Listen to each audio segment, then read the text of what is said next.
first time I was not very relaxed. I think I was anxious about school and everything. Okay. So I'm not very relaxed. Probably we could drop down, and I'm not going to expect you to remember your experience, though we could probably all, in our own way of knowing what it's like to not feel very relaxed, sort of say, what would be a layer or two below that conclusion? Because that's sort of a conclusion. What was the conclusion? Well, I wasn't very relaxed. So good. What would be some of the sensations in the body that might accompany not feeling very relaxed? Okay. Body sensations. And we are at this moment in time with our mindfulness practice paying attention to the body. That's been the primary thing. So if we're paying attention to the body, what might you notice? And I think that tension is a really good one. My mind was wandering all the time. Okay, so mind wandering. So we have mind wandering.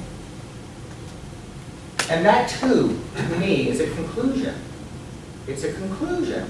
Everybody here could say that their mind wandered. In fact, I have no doubt that this week, everybody's mind wandered. And yet, I doubt that any of your experiences ultimately were identical. And the further down we go, the more idiosyncratic it would be for you, and then of course maybe somebody else, and then maybe it again broadens very, very, very much so. So mind wandering we'll come back to, because that suggests what? Not necessarily body sensations as the first thing we might think about as we drill down, but what? What other thing that we do all the time? We have body sensations all the time. You're having them now, you've had them all day, you've had them all life. They're always changing and getting stronger and weaker and here and there and tension and tightness and relief and fullness and hunger, constantly. We tend not to be aware of most of it.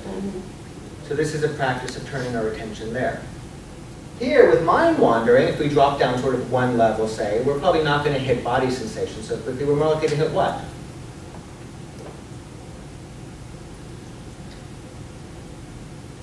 What? If your mind is wandering and you're a little bit more aware of what's happening that leads you to say your mind is wandering, what would you be aware of? Thoughts that you're thinking. Thoughts. Yeah. Garrett, excellent. Thoughts. Okay, and what might a thought be? So, what would be a thought that one might have when they are feeling, you said, I felt, what was your phrase? I felt, you said, the first thing you said, and I repeated it, I felt, I don't remember if you said anxious. Anxious? Okay.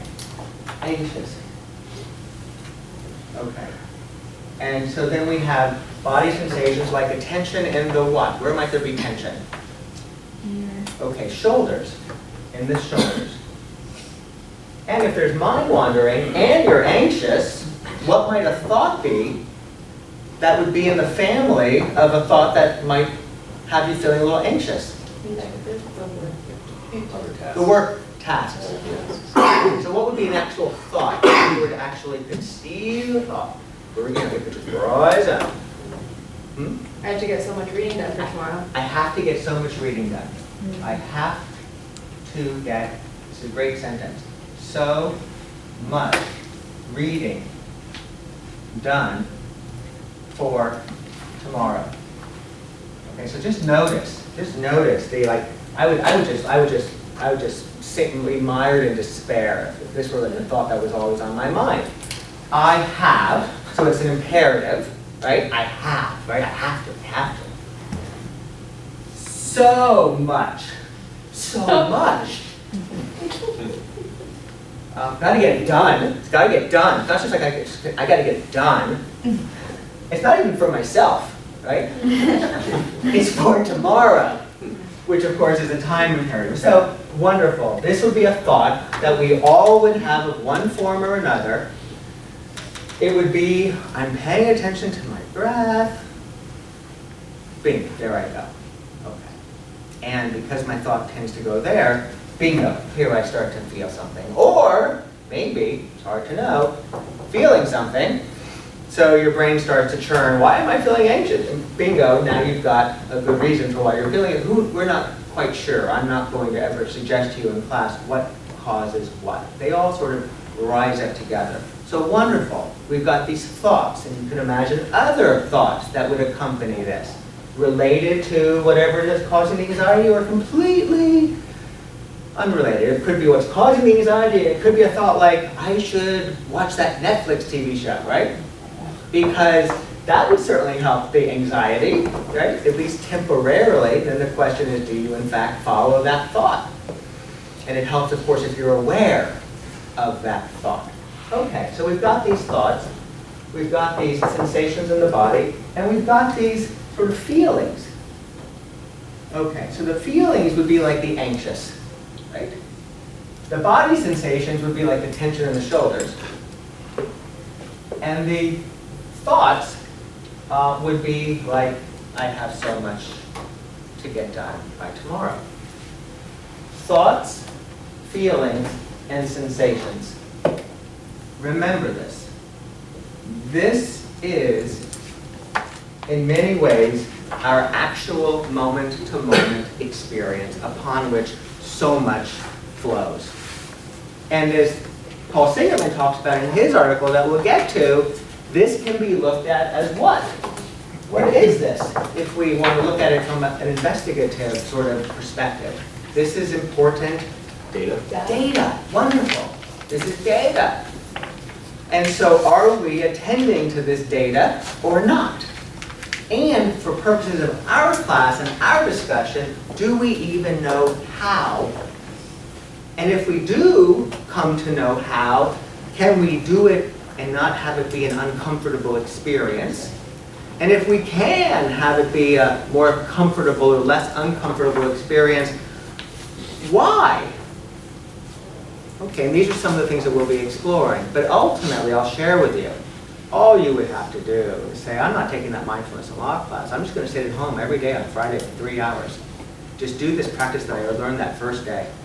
And all of these answers by the end of the semester would come to you in a more full form than I could ever impart. But who's going to sit for 3 hours every Friday? And Do we get credit for it? would you think that you would sit? Which would you prefer, to be in this class, or to? And it's a serious question, so you're not going to hurt my feelings. Which would you prefer?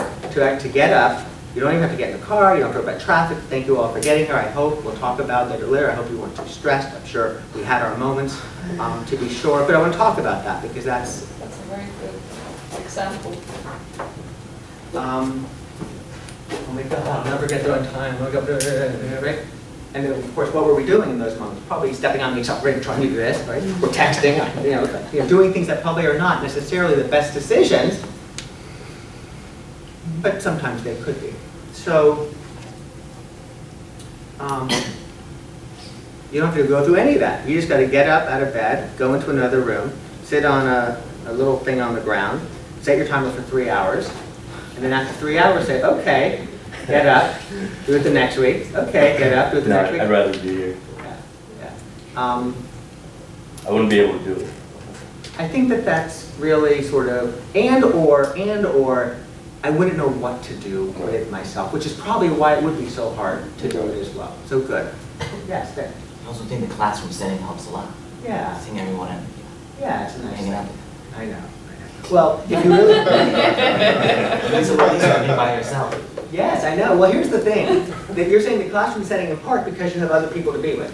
Okay. Well, if you really pay attention, you got other people to be with.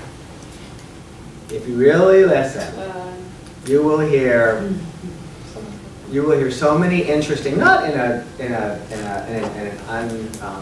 anything other than the nature of the mind and the way we just talk to ourselves. And in a couple of weeks, we're going to read a chapter from a book by Michael Singer. Somebody here likes Michael Singer. I love him. And it's about sort of this internal narrative that we may or may not even be aware of. In a very healthy aspect. And many of you in what you wrote about, or some of you in what you wrote about, and I very much enjoyed reading your assignments, talked about being aware of, the love of thinking and lots of thoughts. And this is not a class about doing anything but honoring that aspect of our capacity.